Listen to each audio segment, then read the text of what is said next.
acreditar que tamanho inferno existiria, mas de repente a humanidade parece sucumbir.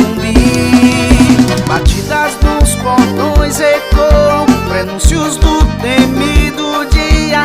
O nosso velho pesadelo começa a ressurgir. Todo aquele que o seu passado cai é um inimigo que se deve eliminar. Rostos e olhares que não pude perceber sempre estiveram a nos espreitar, para nos livrar do mal que mais teremos.